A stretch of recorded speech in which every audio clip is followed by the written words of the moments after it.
샬롬, 온라인 교사 말씀 사경의 3일차를 끝까지 함께하고 계시는 선생님들을 주님의 이름으로 축복합니다. 오늘도 같이 고백해볼까요? 따라서 말씀으로 기념비를 세우자. 좋습니다. 2021년 우리가 말씀으로 기념비를 세워가기를 소망합니다. 우리 시간 찬양으로 같이 고백하며 나아가겠습니다.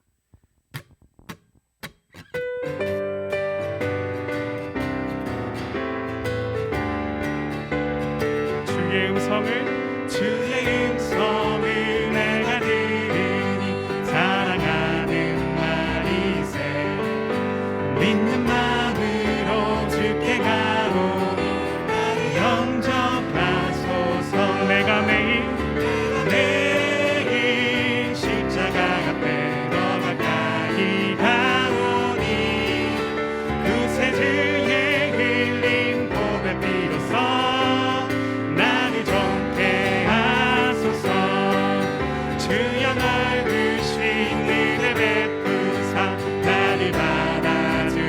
나의 품은 뜻 주의 뜻같이 되게 하여 주소. 내가 매일 십자가 앞에 더 가까이 가오니 그새 주의 흘린 보배 비로소 나를 정케 하소서. 우리 구주의 넓은 사랑을 주시는 참된 기쁨도 헤아릴 수 없도다. 내가 매일 십자가 앞에 더 가까이 가오니 그새 주의 흘린 보배 비로소 나를 정케. 우리 다시 한번 1절로 고백합시다. 주의 음성을 내가 들으니 사랑하는 말이세. 믿는 마음으로 주께 가오니 나를 영접한. 내가 매일 십자가 앞에 더 가까이 가오니 그새 주의 흘린 보배 비로소 나를 정케 한. 내가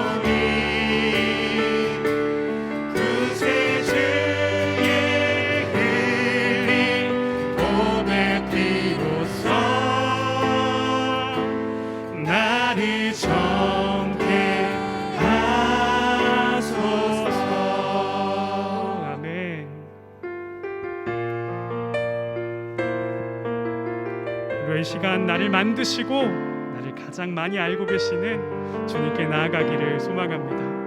우리 같이 고백할까요? 하나님은 너를 만드신 분, 너를 가장 많이 알고 계시며, 하나님은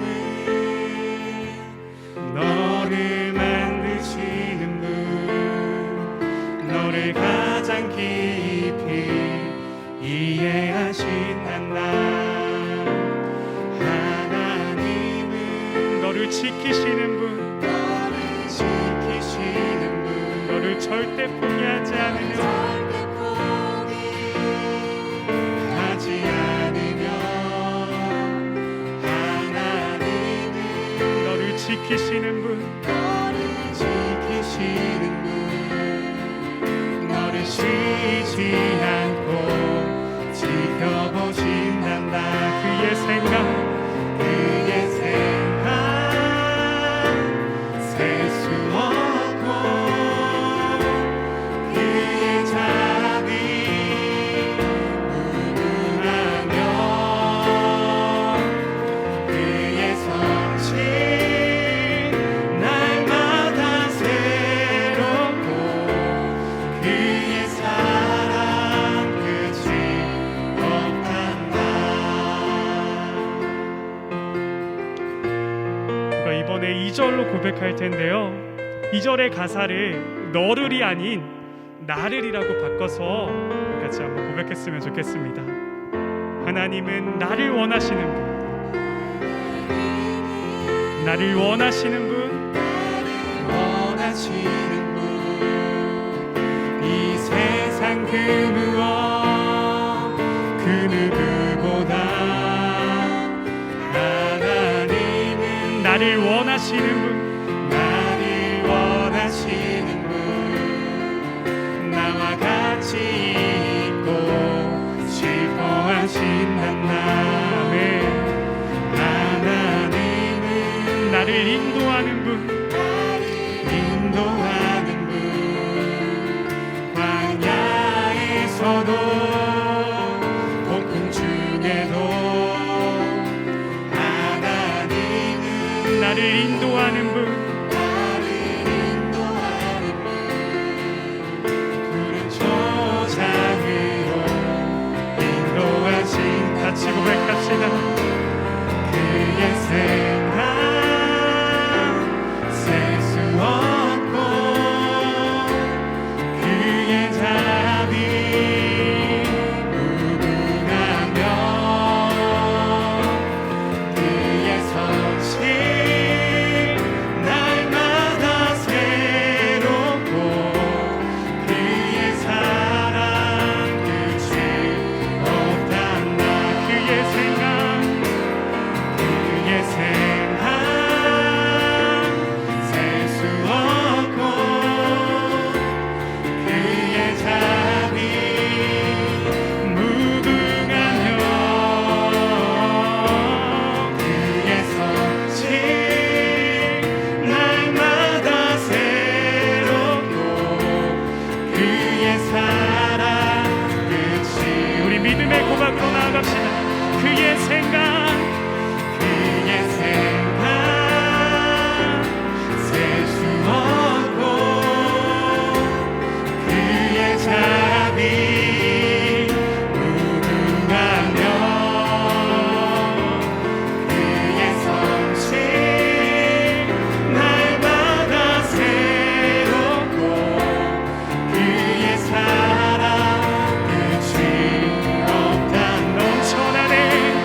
넘쳐나네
사랑으로서 넘쳐나게 원한다고, 하나님이 주시는 그 사랑을 넘쳐나게 해달라고, 우리 속에 하나님을 향한 그 갈망이 넘쳐나게 해달라고 우리 주님의 이름 간절히 부르고 나아가겠습니다.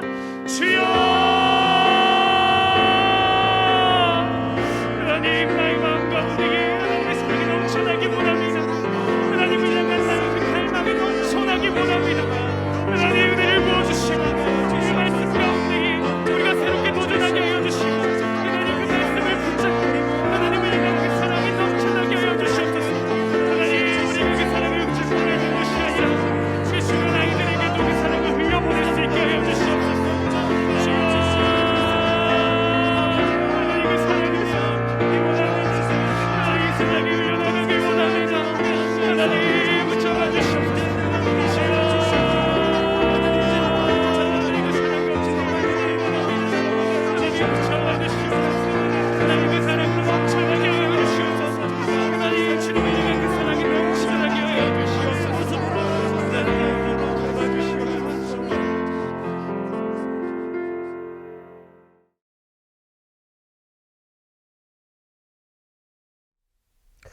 여러분 반갑습니다. 강남중앙침례교회를 섬기는 최병락 목사입니다. 이렇게 오륜교회 교사 이 신년 세미나에 저를 불러주셔서 부담도 되고 또 감사를 드립니다. 아마 오륜교회 성도님들은 이번 다니엘 기도 다 참여하셨으리라 생각을 하고요. 저도 그 영광스러운 자리에 마지막 바로 하루 전인 19일째, 그러니까 이틀 전이죠. 강사로서는 마지막 두 번째 강사로 서게 되었습니다. 너무나도 귀한 시간이었고 또 거기에 대한 또 다니엘 기도회의 영향력을 확인할 수 있는 그런 시간이었습니다. 참 좋은 교회를 만나서 신앙생활을 한다는 것은 굉장히 복된 일인데 여러분 누가 뭐라 그래도 지금 대한민국의 오륜교회만큼 큰 영향력을 가지고 이렇게 사역하는 교회가 또 있겠나 싶을 정도로 대단히 아름답고 귀한 교회 여러분 섬긴다는 거 자긍심으로 가지셔도 좋으리라 생각을 하고 정말 여러분이 오륜교회를 다니는 그 자체가 자녀들에게 주는 가장 큰 선물이 아닐까 생각을 합니다. 저도 이제 한국으로 온 지 2년 이제 막 지났는데 하나님께서 또 우리 교회는 우리 교회 나름대로 또 사용하고 계시지만 저에게 있어서 여러분의 담임 목사님이신 김은호 목사님은 또 제가 참 존경하는 그런 분이십니다. 개인적 교제를 많이 나누지는 못했지만 또 목사님의 영향력도 마찬가지지만 수년 전에 한 5, 6년 정도 됐나요? 더 이상 좀 더 됐을 수도 있고 김은호 목사님께서 달라스의 교회 연합 집회를 오셨습니다. 달라스에도 한인교회가 한 200개 정도가 되는데 김은호 목사님 오셔서 이렇게 말씀을 전해 주셨는데 그때 저희가 이제 지금 세미안교회 본당 그 예배당에 입당한 지가 3년 정도 될 때였습니다. 그래서 목사님 평상시에 이제 한국에서 사역 잘 하신다는 거 듣고 난 뒤에 저 개인적으로 좀 교제를 나누고 싶어서 점심 식사를 목사님들하고 좀 나누고 난 뒤에 시간을 좀 목사님 시간 되시면 저희 교회 가셔서 기도 한번 부탁드립니다 하니까 기꺼이 또 사모님하고 허락해 주셔서 목사님 모시고 이제 세미안교회 로비로 갔습니다. 세미안교회 건물도 굉장히 큰데요. 로비도 뭐 웬만한 교회 본당 사이즈 됩니다. 이렇게 목사님 이렇게 들어오시더니만 이렇게 소파가 있는데 앉으시고는 어우 최 목사님 교회가 뭐 너무 멋집니다. 그렇게 이야기를 마치시자마자 근데 최 목사님 이 로비 천장이 낮으니까 확 땡겨 올리라고 이거 확 땡겨 올리면 넓어 보이고 하면서 한 2-30분을 교회 리모델링에 대해서 얘기를 해 주셨어요. 그런 분 처음이었거든요. 와 목사님의 이 목회적 감각이 굉장하시구나. 그 한마디에 저는 목사님의 목회 철학을 좀 많이 읽을 수 있었습니다. 치밀하고 정확하시고 이렇게 꼼꼼하시고 남들이 그냥 지나갈 수 있는 부분들을 굉장히 세심하게 보시면서 복음을 모르는 사람들에게 접근이 용이하고 지역사회에 개방되어져 있고 이러한 모든 철학들이 저는 그 한마디에서 읽혀지더라고요. 근데 틀림없이 그러실 겁니다. 제가 지금 몇 가지 묘사를 했던 것 중에 김은호 목사님하고 오랫동안 교회를 섬기신 분은 목사님, 우리 목사님 어떻게 저렇게 정확히 묘사하시지 아마 하신 분 있으실 거예요. 틀림없이 목사님 그런 분이실 겁니다. 그래서 그때 이제 말씀하셨어요. 목사님, 최 목사님, 한국에 나오실 일 있으면 우리 교회 잠시 방문하셔서 이렇게 교제 나누고 가라고 그러셨는데 그럴 기회가 없었다가 이번에 이렇게 여러분 다니엘 기도를 통해서 만나게 되어서 또 좋았고, 그것 때문에 목사님하고 다시 교제권이 형성되어져서 저도 좋습니다. 이 교사 또 이 신년 여기에 저를 왜 부르셨을까 생각을 해보면 이번에 다니엘 기도 때 영향이 또 있지 않을까 생각을 하고, 또 당연히 오륜교회에 제가 받은 사랑이 있기 때문에 갚아야겠다 싶어서 두 번 생각하지 않고 순종하기로 해서 이 자리에 서게 되었습니다. 온라인으로 하다 보니까 저희 교회 스튜디오에서 이렇게 준비를 하게 되었고요. 본당에서 하지 않고 좀 편하게 여러분들하고 정말 우리 다음 세대를 이야기할 때에 도움이 되는 이야기, 제가 받은 또 생각들, 그러한 내용들을 가지고 여러분하고 좀 나눠볼까 합니다. 사실 다음 세대 그러면은 저보다는 뭐 저랑 같이 사는 저희 아내가 다음 세대 교육 전문가이기는 합니다. 미국에서 대학원 박사 교육학으로 하면서 세미안교회 전체 차세대를 다 셋업하고 또 이렇게 어떤 담당자이기 때문에 할 말은 훨씬 많을 겁니다만은, 저는 또 목사로서 여러분하고 좀 이 시대를 진단하면서 교사들에게 꼭 필요한 메시지를 한번 전해볼까 싶어서 이렇게 여러분 앞에 서게 되었습니다. 편한 시간 되고 은혜로운 시간 또 되었으면 합니다. 여러분, 선교에는 두 종류가 있죠. 그 유대인 학자 중에 유태영 박사님이라고 하시는 분이 있습니다. 책을 많이 쓰셨는데 유대인 교육 전문가시죠. 직접 랍비들하고 살면서 유대인 교육을 몸소 배우신 분이신데, 이분이 유태인들의 어떤 자녀 교육에 대한 관심을 굉장히 많이 가지게 되면서 선교의 새로운 패러다임 하나를 우리에게 소개를 하거든요. 선교에는 수평적 선교가 있고 또 수직적 선교가 있다, 이렇게 이야기를 합니다. 우리에게 가장 익숙한 것은 수평적 선교입니다. 내가 중국으로 선교를 가게 되었다. 내가 인도네시아로 가게 되었다. 내가 나이지리아, 아프리카로 가게 되었다. 이렇게 해서 내가 살고 있는 데에서 이웃 동네로 가는 것, 이것을 수평적 선교라고 그럽니다. 그렇죠? 이게 이제 영어로 말하자면 horizon to mission, 이렇게 이야기를 하죠. 평평한 선교라는 겁니다. 수평적으로. 예수님께서 제자들에게 너희는 가서 모든 민족으로 제자를 삼아 아버지와 아들과 성령의 이름으로 이렇게 보내셨던 것도 수평적인 것으로만 우리가 이해를 했던 거죠. 근데 유태영 박사님이 한 가지 새로운 선교적 개념을 우리에게 던져줍니다. 그게 뭐냐면 수직적 선교가 있다는 거예요. 수직적 선교. 이거는 vertical mission이라는 건데, 수직적 선교라는 것은 우리에게 익숙하지 않은 용어거든요.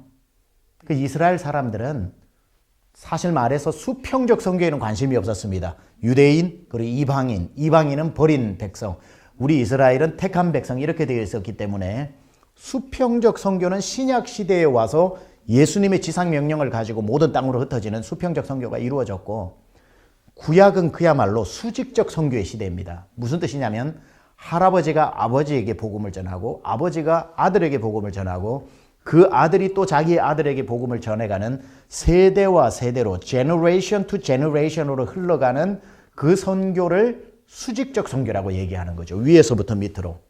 그래서 이스라엘 백성들에게 있어서는 자녀가 태어나지 못하는 것은 자기 가문의 선교가 끊어졌다고 생각을 하는 거예요. 그래서 반드시 하나님께서 자녀를 주시는 것에 대해서 그들이 기도를 했고, 그러고 난 뒤에 가장 큰 축복이 뭐냐면은 우리는 뭐 돈을 많이 주겠다, 성공하게 해주겠다, 뭐 너희가 승진을 하게 해주겠다, 이런 게 보통 사람들의 복인데, 이스라엘 사람들의 복 중에 가장 큰 복이 뭐냐면 1000대까지 복을 주겠다는 겁니다. 1000대까지. 그래서 너희 가문이 3, 4대에서 끊어지지 않고 1000대까지 이루게 해주겠다. 이게 유대인들에게 주어진 가장 큰 복입니다. 그럼 바꾸어서 저주가 뭡니까? 3, 4대에서 끊어지게 하는 것이 가장 큰 저주죠. 따라서 이스라엘 백성들에게 있어서 수평적 선교 개념은 없었지만 수직적 선교 개념이 있어서 아버지의 가장 큰 선교적 책임이 뭐냐면 내 아이에게 하나님의 말씀을 가르치는 겁니다.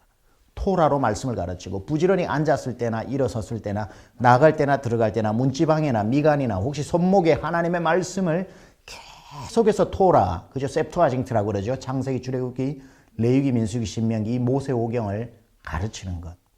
그래서 평생에 그들이 하나님의 말씀을 떠나지 않게 하는 것.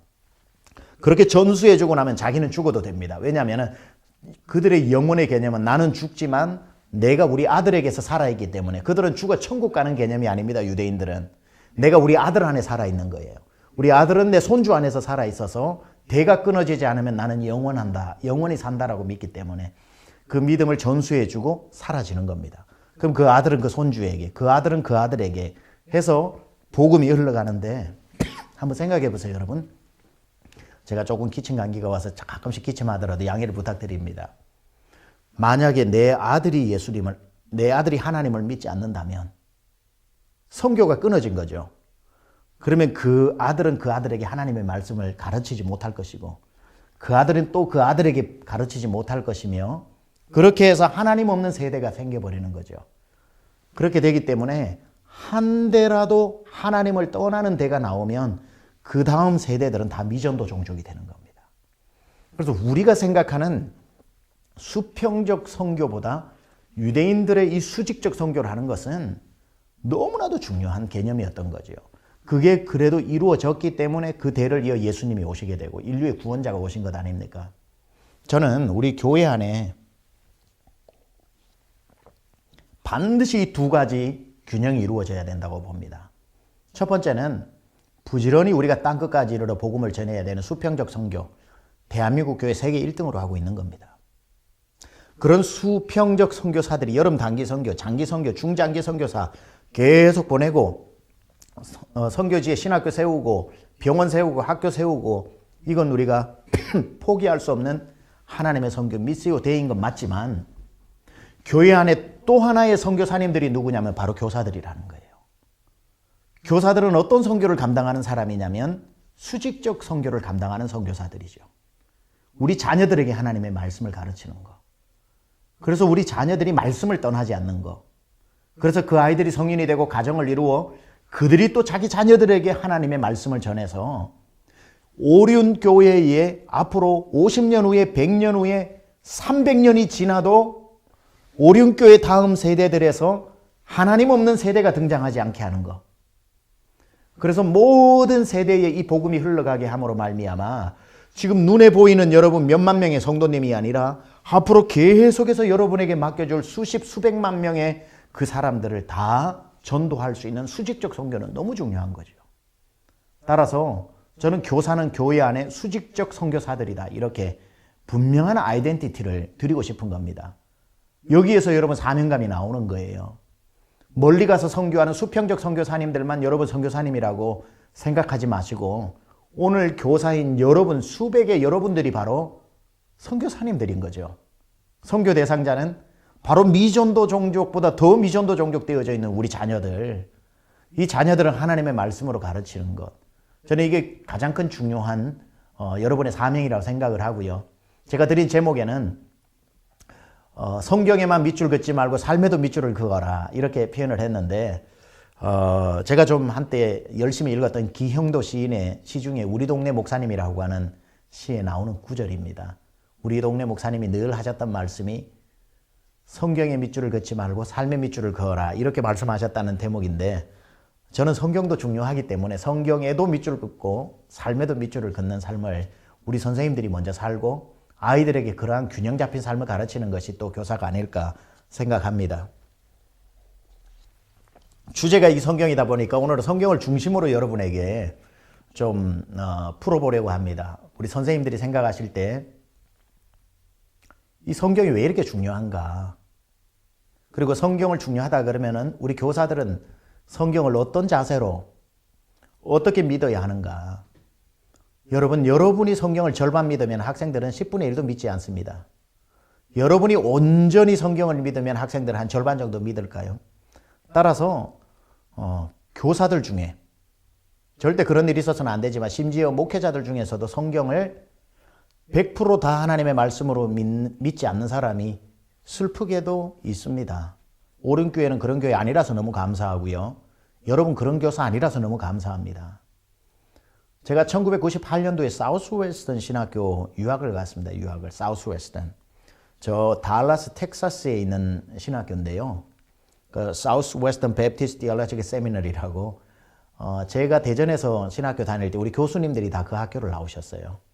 그래서 뭐 전부 그 학교 가는 게 꿈이었죠. 천당 가는 것보다 그 학교 가는 게 더 소원이었을 정도로 저도 뭐 그냥 특별히 사우스웨스턴이 어디에 어떻게 붙었는지도 모르고 기도를 했습니다. 사우스웨스턴 보내달라고.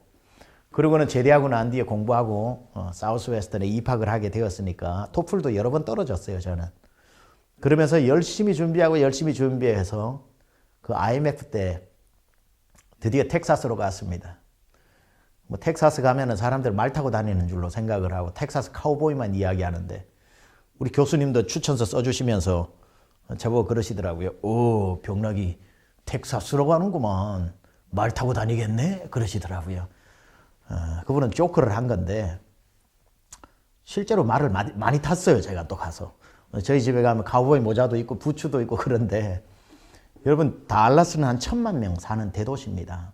미국에서 인구 숫자로 메트로폴리탄으로는 시카고 다음으로 네 번째로 큰 도시이기도 하고요. 텍사스 자체가 초원이지 또 사막은 아니고 굉장히 아름다운 곳입니다. 어떤 면에 있어서. 제가 이런 말 해야지 누가 이런 말 하겠습니까?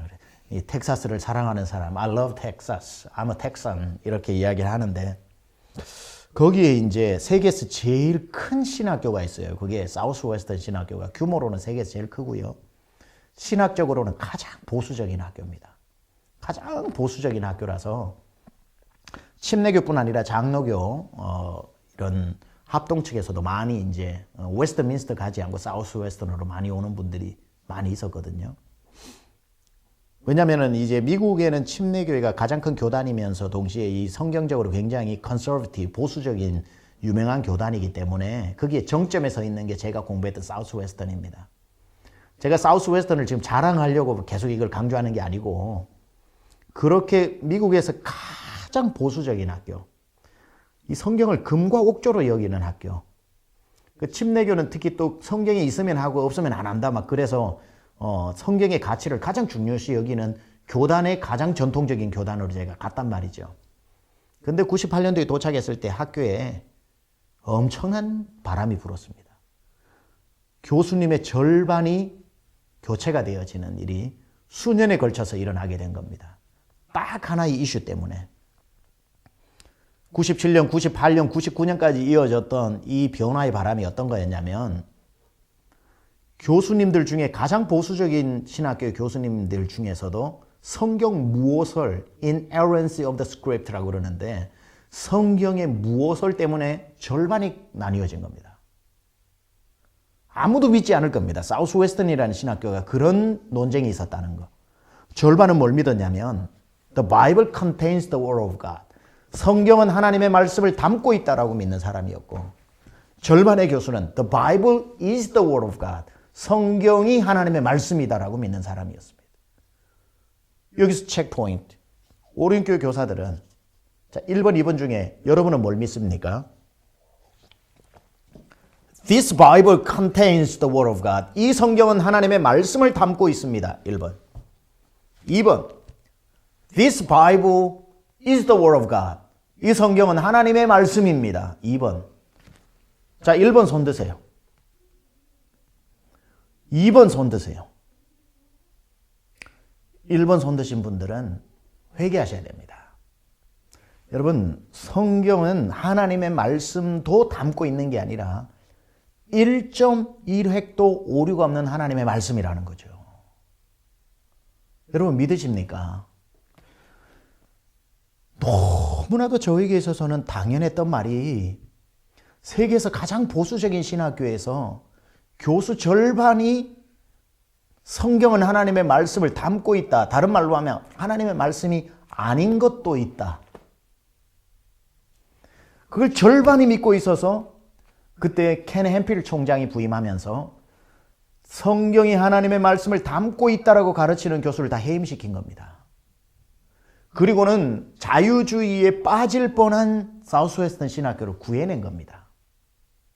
그렇게 해서 성경은 1.1획도 오류가 없는 하나님의 말씀이다라고 가르치는 교수로 대체가 되게 되면서 다시 보수주의적인 신학이 경고에 서게 된 계기가 되었죠.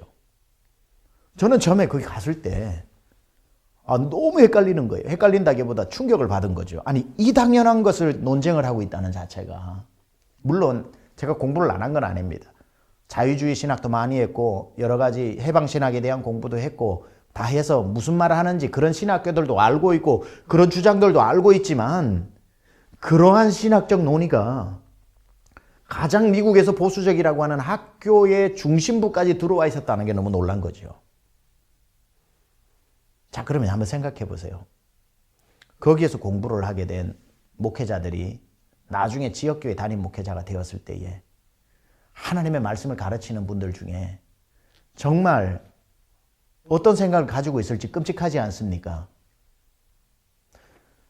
제가 지금 다른 얘기를 하는 게 아니라 선생님들 중에 성경이 하나님의 말씀을 담고 있다라고 믿는 선생님 밑에서 배우는 아이들을 우리가 어떻게 말씀을 평생 떠나지 않는 아이로 키워낼 수 있겠냐는 거죠. 그래서 제가 처음에 말씀드렸다시피 여러분들이 성경을 대하는 태도 자체가 굉장히 중요한 겁니다. 여러분은 이 두꺼운 책에서 하나님의 말씀을 찾아내 가르치는 게 아니고요. 신약에 와서 빨간 글씨, 소위 예수님의 말씀이라고 하는 빨간 글씨만 가르치는 분이 아닙니다. 모든 성경은 하나님의 감동으로 된 것으로 교훈과 책망과 바르게 함과 의로 교육하기에 부족함이 없다라는 것, 여기에서부터 여러분이 교사됨의 자격이 시작되는 거죠. 아니, 목사님 보니까 사람의 말이 많이 있는 것 같은데요. 오류가 제 눈에도 띄던데요. 어떻게 해석을 하냐면은 그건 오류처럼 보일 뿐이라고 우리는 믿는 거죠. Inerrancy of the script, 성경의 모성을 이야기할 때 이것은 인간의 지혜가 하나님의 지혜에 닿지 않기 때문에 인간의 지혜로 해석되지 않기 때문에 내 눈에 오류인 것처럼 보여질 때 제 눈에는 그렇게 보이는 게 없을까요? 제 눈에는 막 그냥 모든 것들이 착착 들어맞는 것 같을까요? No, 공부할수록 왜 여기는 이런 말씀이 적혀 있는데 여기는 꼭 반대되는 말씀이 적혀 있지? 왜 저쪽에는 똑같은 사건을 이렇게 표현을 했는데 이렇게 표현했지? 나중에 공부하다 보니까 보는 관점의 차이도 있을 수도 있고요. 여러 가지들 차이들이 있지만 저에게는 여러분보다 더 많은 질문이 있을 겁니다. 근데 저는 그게 전혀 저에게 문제가 되지 않아요. 왜냐하면 제가 모른다고 생각하기 때문에 성경이 틀렸다고 생각하지 않고 성경이 틀렸다고 접근하지 않고 내 생각이 여기 가닿지 않는다고 내가 잘못되었다고 생각을 하고 저는 천국에 갔을 때에 아마 여러분보다 훨씬 더 많은 질문을 예수님께 질문할 겁니다. 그리고 저는 절대로 의심하지 않는 것. 저의 모든 질문은 그분 앞에서 다 일일이 밝혀질 겁니다.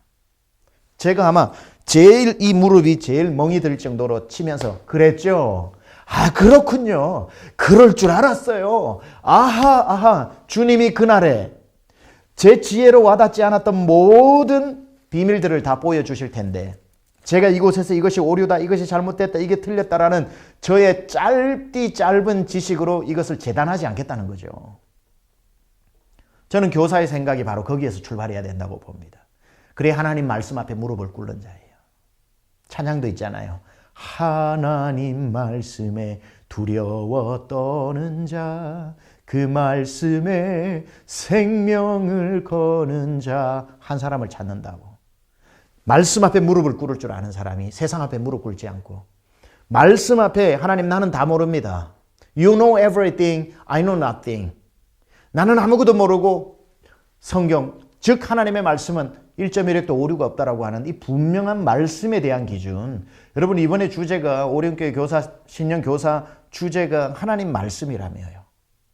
하나님 말씀이 1.1획도 오류가 없다라고 하는 우리 개혁주의 신화 이 종교개혁에서부터 시작되어진 금과 옥조인 하나님의 말씀은 변질되지 않고 푸른 마르고 꽃은 시드나 하나님의 말씀은 영영이 서 있을 것이고 세상이 바뀐다고 하나님의 말씀이 바뀌는 게 아니고 세상이 바뀐다고 말씀의 기준이 바뀌는 것이 아니고 적용하는 범위가 달라지는 것이 아니다. 말씀을 세월에 따라서 자꾸 우리가 상황화를 시켜버리니까 세상이 성경을 해석하기 시작하는 거예요. 세상이 지금 일어나니까 막 동성애가 우리에게 있어서는 너무 일반화되어지고 모든 나라에서 되니까 이 문화가 되니까 문화를 가지고 성경을 해석하기 시작하니까 다 빼버려야 되는 거예요. 문화랑 맞지 않으니까. 상황으로 성경을 해석하기 시작하는 거예요. 그러니 레위기 17장은 잘못된 거다. 뭐는 잘못된 거. 로마서 1장은 잘못된 거다. 이거 뜯어내고 저거 뜯어내니까 자유주의 신학자 불투만의 성경은 껍데기만 남았대잖아요. 이게 기준이 되고 그리고 난 뒤에 세상을 해석해야 되는 겁니다. 하나님의 말씀으로 문화를 해석하라고요. 리차드 니브의 말이죠. 그리스도와 Christ and Culture, 그리스도와 문화라고 하는 책에도 말하고 있는 거. 그래서 제가 좋아하는 어느 회사의 원칙이 있습니다. 굉장히 재밌는 조크인데요. 그대로 적용되는 겁니다. 어느 회사에 가면은 그 로비의 벽에 그 회사의 두 가지 원칙이 절대 변하지 않는 두 가지 원칙이 적혀 있대요. 첫 번째 원칙. 우리 회사의 원칙은 항상 옳다. 두 번째. 원칙이 틀렸다고 생각될 때 1번을 보라. 그렇게 써놨답니다. 우리 회사의 원칙은 항상 옳다. 1번. 2번. 원칙이 틀렸다고 생각될 때는 1번을 보라. 1번을 보면 뭐죠? 우리 회사 원칙은 항상 옳다. 자, 이거 어느 회사는 그러면 안 되겠죠. 사람이 만든 거니까. 성경을 그대로 대입하면 너무 합당한 말입니다. 성경은 항상 옳다. 이 원칙. 두 번째, 성경이 틀렸다고 생각될 때 이 원칙을 보라. 성경은 항상 옳다. 여러분, 이게 기준이 되어져야 되는 겁니다. 철학의 공리라는 게 있거든요. 공리. 공리라고 하는 거는 뭐냐면 수학의 공식과도 같은 겁니다. 그래서 수학자들이, 철학자들은 의문을 품을 수 있겠지만 수학자들이 1 더하기 1은 왜 2냐고 따지기 시작하면은 수학이 진행이 안 되는 거죠.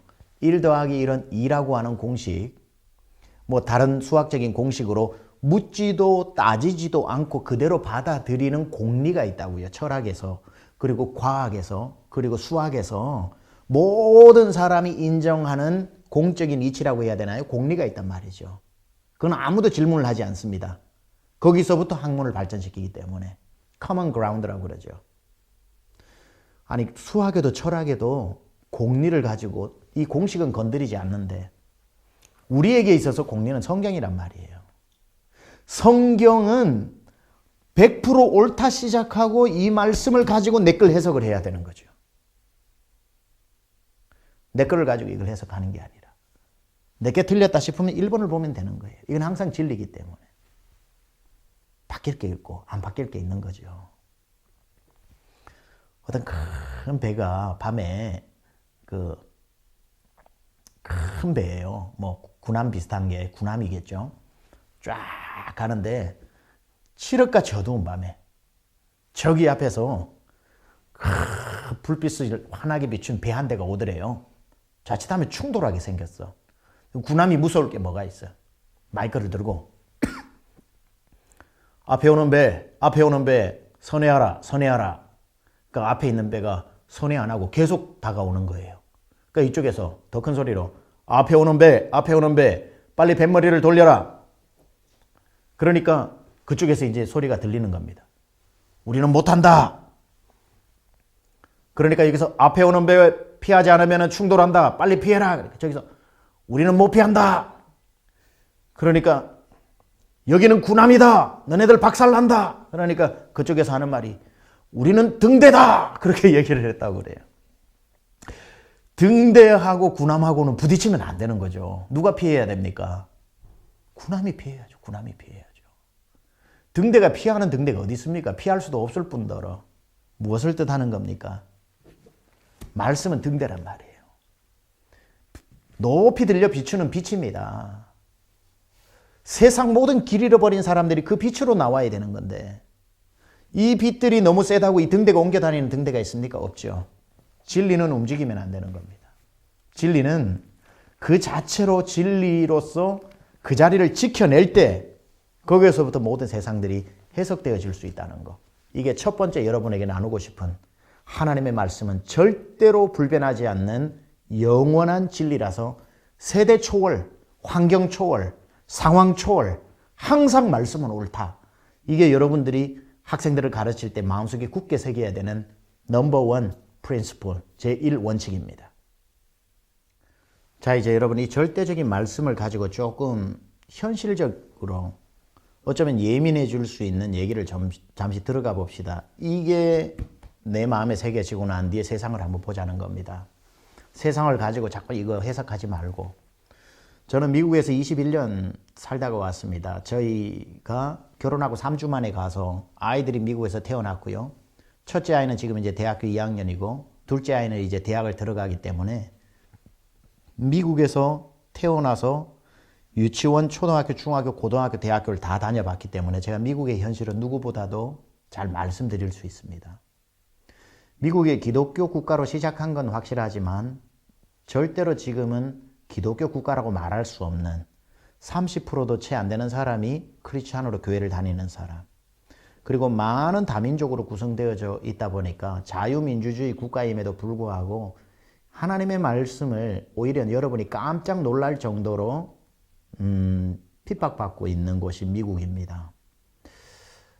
인권이 너무나도 중요하죠. 기독교는 인권을 굉장히 중요하고 하나님의 형상으로 지음받은 사람에 대한 존중감이 높은 것이 기독교이기 때문에 사람을 멸시하고 사람을 무시하고 인권을 짓밟는 게 절대 아니지만 하나님의 법 위에 사람의 법이 세워질 때 얼마나 하나님의 법이 짓밟혀지는지를 저는 미국에서 잘 보고 왔습니다. 이제는 하나님의 말씀의 기준이 아무런 어떤 그 영향력을 발휘하지 못합니다. 존 F 케네디 때부터 공식적인 학교에서 기도가 법적으로 사라지면서부터 이제 많은 어떤 그런 풍조들이 들어오게 되고 이제 소수민족들 그리고 역차별에 대한 것들을 굉장히 중요시 여기기 때문에 당연하죠. 저는 우리 한국에서도 이 소수민족들, 외국인 노동자들 이러한 사람들의 권익을 반드시 보호해 줘야 된다고 생각을 하고 저도 여기 한국에 부임하고 난 뒤에 제일 처음 했던 게 다민족 축구대회를 했습니다. 저희 교회 양수리 수양관에서 그들에게 복음을 전하기 위해서 생각보다 다민족들에 대해서 관심이 적길래 저는 미국에서 왔기 때문에 다민족에 관심이 많거든요. 그래서 축구대회를 해봤더니만 다민족들이 축구대회 몇 명이 올까 우리 한 교회에서 주최를 하는데 한 대여섯 팀 올까 생각했는데 21팀이 왔습니다. 5, 600명의 사람들이 와서 복음을 제가 영어로 하고 한국말로 하고 2번 설교를 했는데 이제는 우리가 이 다민족 월드컵을 계속 키워나가려고 하거든요. 그래서 관심이 많고 그들의 필요들을 채워주는 할트가 제 안에 있습니다. 있음에도 불구하고 미국에서는 이 하나님의 말씀의 기준을 조금 내주고 하나 타협하고 하나 양보하니까 어디까지 오게 되냐면 저희 딸이 어느 날 저희 딸들은 미국에서 가장 또 보수적이라고 하는 스테이트 주가 텍사스입니다. 그죠? 텍사스가 deep in 그 USA라고 합니다. 미국에서 가장 미국적인 그 성향이 남아 있고 달라스는 바이블 벨트 지역의 핵심입니다. 아틀란타, 조지아하고 달라스 이쪽이 바이블 벨트의 핵심 지역입니다. 거기에 있는 공립학교를 다닌 저희 딸이 학교를 갔다 오더니만 아빠 I cannot pray anymore at the school. 나는 학교에서 밥 먹을 때 기도 더 이상 못해요. 그럽니다. 무슨 말이야? 그러니까 학교에서 기독교인은 밥 먹을 때 기도하고 먹으면 안 된다는 거예요. 목사로서 그게 이해가 됩니까? 하연아, 너는 종교의 자유가 있는데 밥 먹을 때 하나님 주신 하나님 앞에 기도를 하고 먹는 게 뭐가 문제냐? That's school policy. 팔렸으면 끝나버려요, 미국은요. 학교에서 못하게 했다는 거예요. 근데 you know what, 아빠? It's weird. 아빠 이상한 일이 있어요. 그래요. 뭔데? 이슬람을 믿는 사람들, 모슬림들은 they can pray. 기도하고 밥을 먹을 수 있다는 거예요. 기독교는 기도하고 못 먹는데 모슬림은 어떻게 기도하고 먹어? 그러니까 minor religion. 소수 종교이기 때문에 미국에서 아직 소수 보호법 때문에 기도해도 된다는 거예요. 하루 3번씩 기도하는 시간도 보장해 줍니다. 말씀 하나를 타협하기 시작하니까 어디까지 법들이 들어오는지를 실감나게 말씀드리는 거예요. 저희 지금 강남조항침례교회에 제가 세미한 교회에서 초등학교 1학년 때부터 봉고차에 태워가지고 미국 교회 젖동량 하듯이 성경 공부 가르치면서 초등학교 나오고 중학교 나오고 고등학교 나오고 대학교 나와서 미국 전체 스쿨 디스트릭의 장을 하던 스쿨 전체 커리큘럼을 짜던 그 임윤영이라고 하는 선생님이 초등학교 선생님이 있어요. 그 선생님이 이제 한국으로 와서 이제 우리 교회 청년하고 결혼을 했습니다. 이 자매가 실제적으로 이제 자기가 교육 현장에서 경험을 한 거기 때문에 제가 얘기하는 게 목사님 말씀하셨던 거 100% true. 다 사실이에요라고 증명해 준 겁니다. 선생님이 초등학교, 중학교, 고등학교 선생님이 학생들 앞에서 I'm a Christian, 나는 크리스찬이라는 말을 못합니다. 하면 해직당해요. 왜냐하면 다수 종교가 자기의 종교를 나타내면 안 된다는 거예요.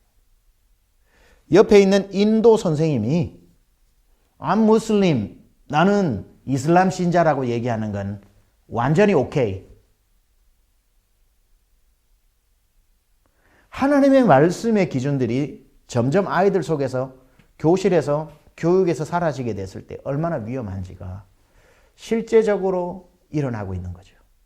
전도 꿈도 못 꿉니다. 더 기가 막힌 이야기 해드릴까요? I cannot bring the Bible to school anymore. 아빠, 나 이제 성경 가지고 학교 못 가. 그래요. 왜? School policy, 학교 정책이 안 된대. 그럼 꾸라는 It's okay. 코라는 들고 갈 수 있습니다. 왜? 소수종교보호법 때문에.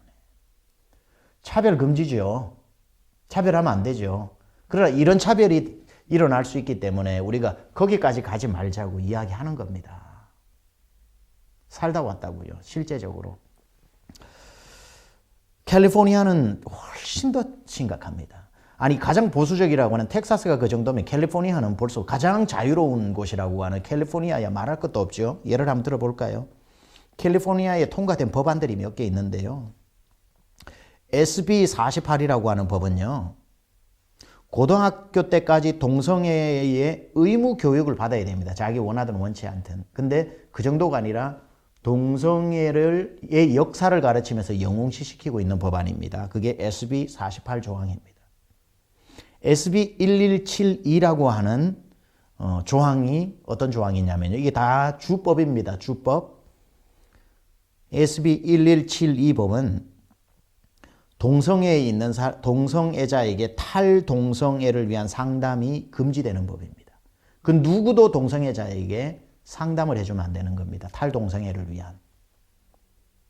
뭐 거기까지는 그렇다 칩시다. 사람을 존중해야 된다고 하니까. AB 1266이라는 법이 있어요. 이게 가장 우리가 반대했던 법이거든요. 텍사스에 있는 크리스찬들도 다 캘리포니아로 이 서명을 보냈던 겁니다. 캘리포니아에 살고 있는 한인들이 다 들고 일어나서 반대했던 법이에요. 근데 통과됐어요. AB 1266. 고등학교 때까지 학생들이 잘 들으세요. 매일 everyday 매일 자기의 성을 정할 수가 있어요. 매일 자기의 성을 선택할 수 있다고요. 그래서 여기 고등학교 남자애가 있어. 이 남자애가 오늘 학교를 갈 때 기분이 여자 같아. 그러면 자기를 오늘은 여자로 정할 수 있다는 법이에요. I define myself as woman. 그리고는 학교를 가서 여자 화장실을 들어가는 겁니다. 여자 화장실 들어가면 여자 샤워 부스도 있거든요. 사용하는 겁니다. 학교에서 아무 제재를 못해. 야, 너 남자가 왜 여자 학교 들어가가지고 여자들 다 벗고 있는데 들어가. I'm a woman. 한마디면 끝나는 거예요. 나 여자라고. 그게 AB 1266법입니다. 문제는 뭔 줄 아세요? 다음날 남자로 돌아갈 수 있다는 거예요. 언제든지 자기가 원하는 성 정체성을 그날 정한다는 게 이 말이 됩니까? 하나님께서 정하신 성이 정해져 있는데 어떻게 매일매일 성이 바뀔 수 있나요? 자, 이 사람의 성향을 존중해 준다고 100배 양보하고 인정합시다. 그 샤워실에 들어가 있는 우리 딸은 어떻게 해요? 전혀 거기랑 상관없는 그 위협적이고 당황스러운 우리 자녀들의 피해는 어떻게 보장을 받냐고요? 이게 법의 한계죠. AB 329라고 하는 법은요. 공립학교에서 동성애, 양성애, 트랜스젠더를 다 의무교육시키는 법들이 들어가 있습니다. 제가 사진 한 장 보여드릴게요. 지금 캘리포니아에서 초등학생들에게 가르치고 있는 사진입니다. 여기 보면은 아이 하나가 뭐 글자를 적고 있죠. 선생님이 그 옆에서 가르쳐 주고 있죠.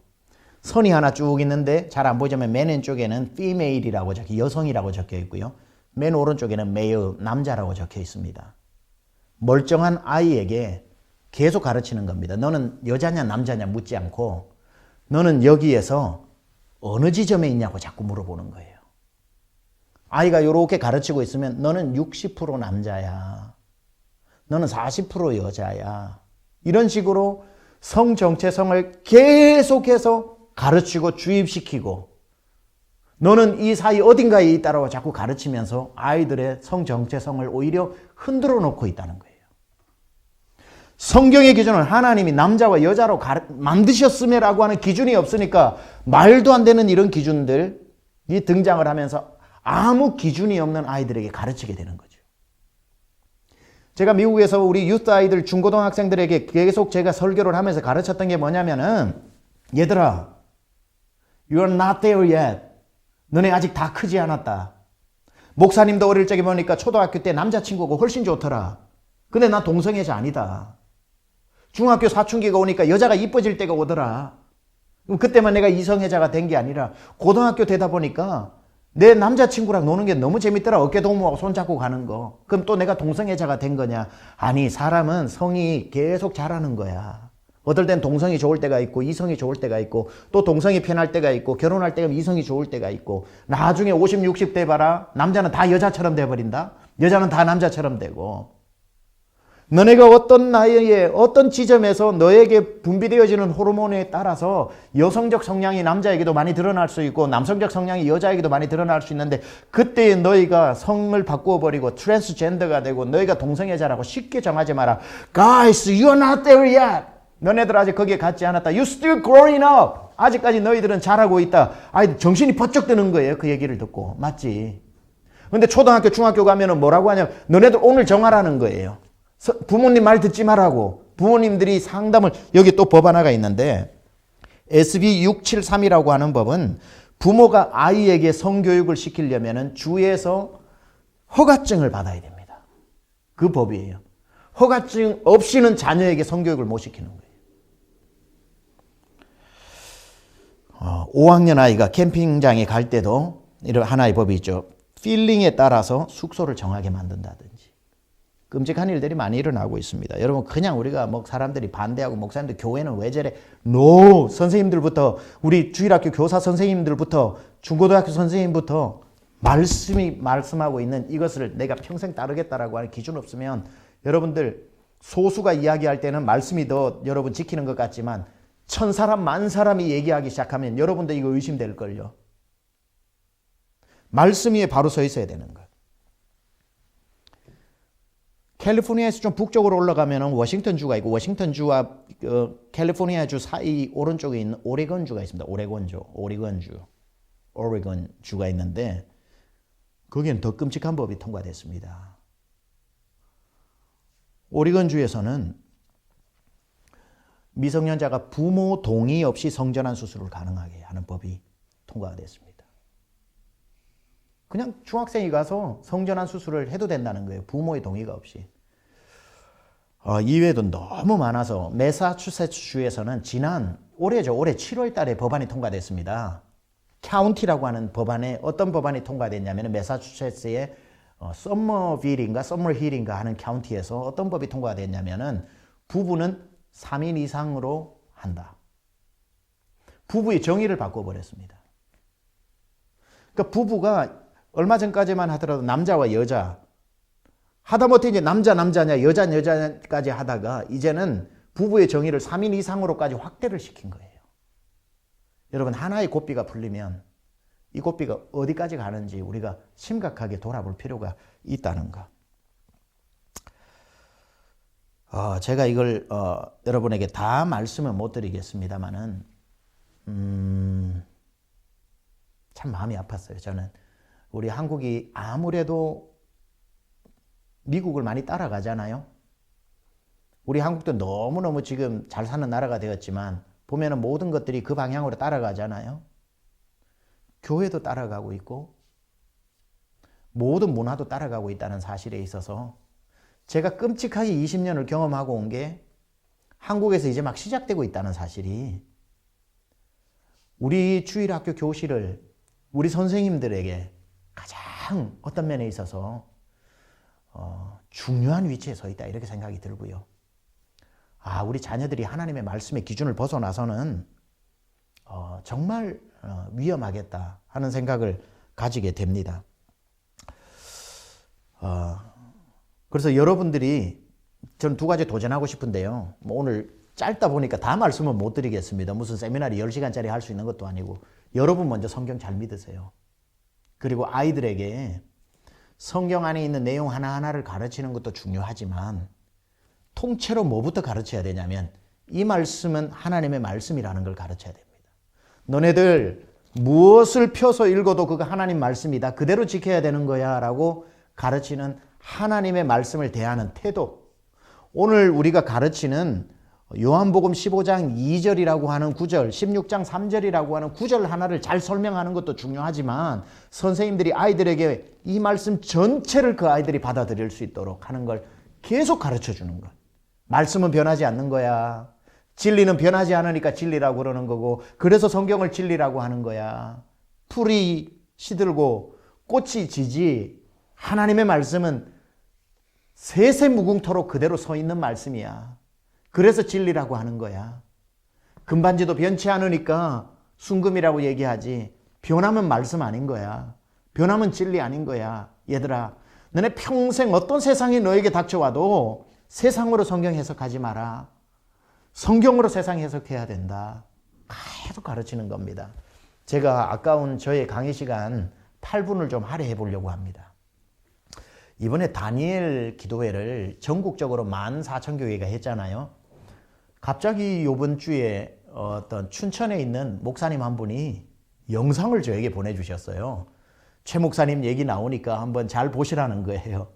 그래서 이렇게 봤더니만 춘천에 주향장로교회라는 데서 다니엘 기도회를 참석을 한 거예요. 교회 전체가. 근데 그게 초등학교에 그리고 중학교 다니는 애들도 같이 21일을 완주하게 되었는데 주일날 거기에 성수안이라고 하는 학생이 어른들 앞에서 다니엘 기도회를 하면서 들었던 간증을 하는 시간입니다. 제 얘기가 있어서 소개해 드리는 거 절대 아니고요. 저는 그 영상을 보면서 이런 아이 키워내야 되겠다. 우리 선생님들 이런 아이 키워서 학교마다 파송시켜야 되겠다. 이 아이가 중학교 1학년 성수환이가 중학교를 입학하기 전부터 훈련을 받아서 학교에 들어가자마자 중학교 1학년이 기독교 동아리를 만듭니다. 그리고는 하나님을 예배하는 곳으로 그 학교에 땅밟기를 하면서 했던 그 간증이 나오는데 정말 제가 너무 감동을 받았거든요. 지금 그 영상 제 세미나 시간을 좀 할애해서 이 영상 보는 게 오히려 더 100배 1000배 선생님들에게 도전이 되겠다 싶어서 잠시 나누어 보겠습니다. 그 영상 시청하고 오겠습니다. 안녕하세요. 저는 중등부 1학년 성수환입니다. 저는 작년에 다니엘 기도회를 처음으로 완주하였고 그때 하나님이 은혜를 많이 주신 것과 찬양 시간에 예배당 앞쪽에서 수민이랑 찬양을 크게 한 것이 생각나서 이번 다니엘 기도회가 많이 기대가 되었습니다.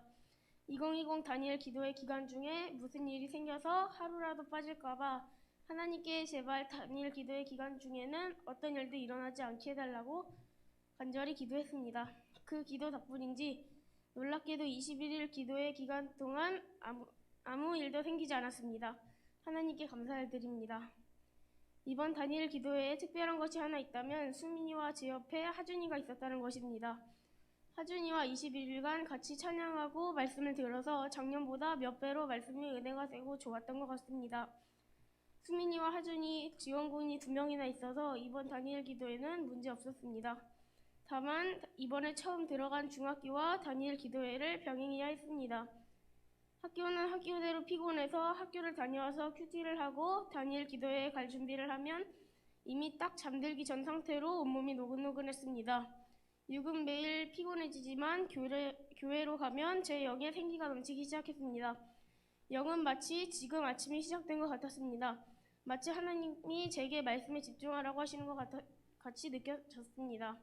작년 다니엘 기도회 강사분들은 재밌게 하시는 분들이 많은 반면 이번 다니엘 기도회 강사분들은 우리의 믿음을 성령의 검을 갈고 닦을 수 있는 무겁고 중요한 말씀을 많이 전하신 것 같습니다. 색소폰을 잘 보시는 박광식 문화선교사님도 좋았고 박희 형제님의 간증도 좋았지만 저는 완전 멋지신 최병락 목사님의 간증이 가장 은혜롭고 기억에 남았습니다. 최병락 목사님은 어릴 때부터 교회를 사랑하셨다고 하셨습니다. 저는 그 때문에 최병락 목사님이 하나님의 복도 받고 최병락 목사님의 교회가 부흥이 일어난 것 같습니다. 최병락 목사님은 거의 교회에서 살다시피 하셨는데 그 모습을 보면서 수민이와 저의 모습이 떠올랐습니다. 저도 최병락 목사님처럼 교회를 사랑하기 때문에 그 복을 갈망하게 되었습니다. 최병락 목사님은 처음 목회를 하실 때 성도 10명 정도로 시작하시고 굉장히 열악한 환경에서 예배를 드리셨는데 지금은 큰 부흥이 되어 성도가 넘쳐나는 교회가 된 것을 보면서 제가 이끌고 있는 해피스쿨이 생각났습니다. 해피스쿨은 학교에서 만드는 기독교 동아리 이름입니다. 저는 중학교에 기독교 동아리를 만들고 중학교를 복음화하기 위해 중학교 입학하기 전 1월 달부터 제자 훈련을 받았습니다. 매주 2시간씩 선생님을 만나 훈련을 받았습니다. 마침내 저는 소양중학교에 입학하고 학교의 기독교 동아리 해피스쿨을 만들었습니다. 동아리를 만드는 과정 속에서 우여곡절이 많았습니다. 처음에는 멤버가 부족했습니다. 다들 학교 끝나고 바쁘기 때문에 간신히 설득해서 동아리 개설 커트라인인 5명을 채웠습니다. 그 다음은 장소가 문제였습니다. 누구의 방해도 받지 않고 예배를 드릴 공간이 필요했습니다. 이런 문제 외에도 크고 작은 문제들을 겪으면서 학교 땅밟기 기도도 하고 여러모로 많은 노력을 했는데 그 결과가 소양중학교에 만든 기독교 동아리 해피스쿨입니다. 해피스쿨이 정상 운영된다면 매주 수요일마다 찬양하고 기도하고 예배를 드려야 하는데 현재 4명인 멤버들이 어떤 때는 다 같이 모여 PC방으로 가버리고 어떤 때는 그냥 삐져서 안 나오고 또 어떤 때는 나와서 핸드폰만 보고 있기도 합니다. 매주 복음을 전하지만 그 복음이 애들 마음에 들어가는 건지 한쪽 귀로 흘러나오는 건지도 모릅니다. 저는 이 해피스쿨이 소양중에 생기기 전 해피스쿨을 위해 기도할 때면 친구들이 복음을 듣고 눈물을 터뜨리며 하나님 앞에 돌아오는 그런 영화와도 같은 상상을 하며 기도의 힘을 얻기도 했습니다. 하지만 그런 상황은커녕 애들이 예수님을 부인하니 저는 해피스쿨을 시작하고 많이 다운돼 있었습니다. 제 인생에 가장 큰 노력을 해서 만든 것이 그 결과물이 해피스쿨인데 그런 저도 당연한 것이었습니다. 이런 타이밍에 저에게 최병락 목사님의 간증을 듣게 된 것은 하나님이 하셨다라고밖에 할 수 없는 일입니다.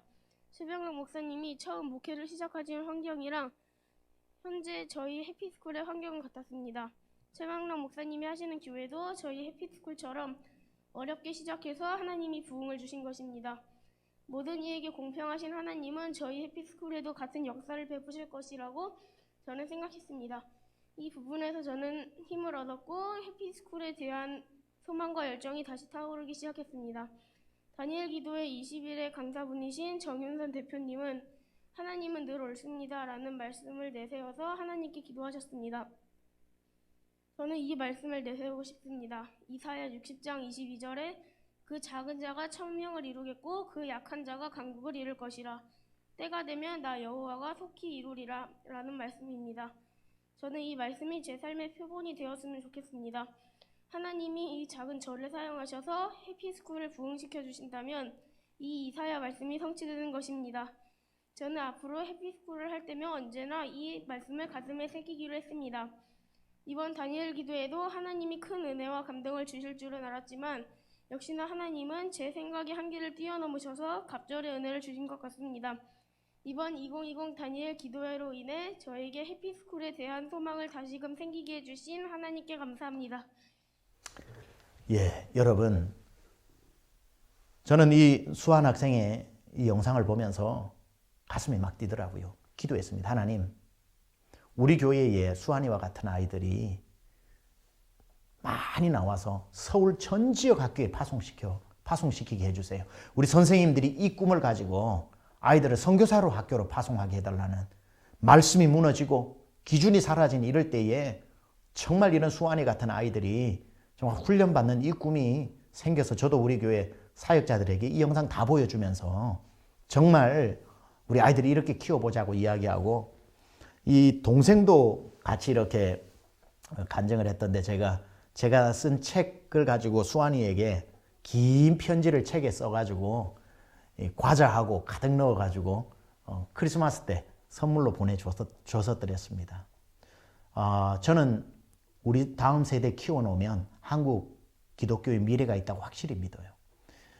선생님 한 분이 1000명, 10,000명을 가르치려고 하지 말고 여러분에게 맡겨준 그 1명 또는 10명 소수의 아이들을 정의 영혼으로 한번 키워보세요. 어떤 정의 영혼이냐면 말씀이 진리라는 것을 붙잡고 이 진리를 캠퍼스 학교로 가서 그곳에서 기도하는 공동체를 만들고 예배하는 공동체를 만들어서 그 학교를 한번 하나님의 선교지라고 생각하고 하나님의 땅으로 바꾸는 그런 꿈, 우리 아이들에게 꾸게 하고 가르칠 수 있다면 오륜교회가 정말 영문학교도 하시고 여러 가지들 지금 소문들이 너무너무 좋고 훌륭하신 우리 김은호 목사님, 그리고 거기에서 함께 동력하는 우리 선생님들 얼마나 훌륭하십니까?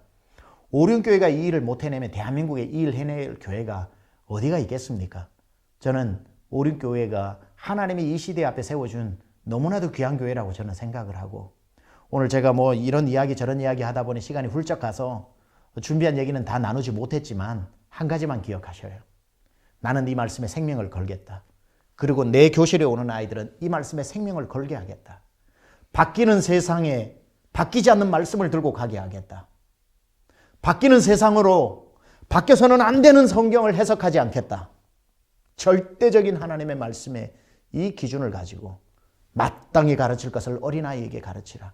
그러면 늙어서도 그것을 떠나지 않는 금과 옥조의 하나님의 진리를 여러분 교실에 맡겨진 영혼들에게 2021년도에도 깊이 각인시키는 여러분 모두 되시기를 주님의 이름으로 축원합니다. 기도하겠습니다. 하나님 아버지, 정말 세상이 두려울 정도로 빨리 변하고 있습니다. 설마 거기까지겠나 싶은데 뚜껑을 열어보면 그것보다도 더 위험한 세상이 우리 앞에 닥쳐오고, 설마 그런 시대가 오겠냐 싶은데 그런 시대가 이미 우리 앞에 다가와 있는 것을 보고 준비되어 있지 않은 교회, 준비되어 있지 않은 교사는 학생들이 어느 훈련을 받고 어느 생각에 물들어 있는지도 모른 채 하나님 아버지 그저 주일날 시계추처럼 왔다 갔다 하는 일들이 있을 텐데 우리 교사가 먼저 깨어나게 하여 주시고, 교사가 먼저 불변의 하나님의 말씀에 서 있게 하여 주시고, 말씀에 변치 않는 하나님의 말씀, 진리의 말씀, 변하지 않으니까 하나님의 말씀이라고 그랬고, 하나님께서 이곳에 아버지 하나님 영감으로 1.1획도 오류가 없이 세워둔 이 말씀을 우리 교사들이 정확하게 믿고 우리 아이들에게 전수하여 우리 아이들도 이 변치 않는 말씀을 가지고 변하는 세상을 하나님의 나라로 바꾸어가는 그런 놀라운 일들이 우리 오륜교회와 오륜교회 모든 교육국과 하나님 교사들에게 임하게 하여 주시옵소서. 감사드리며 예수님의 귀하신 이름으로 축원하며 기도드리옵나이다. 아멘.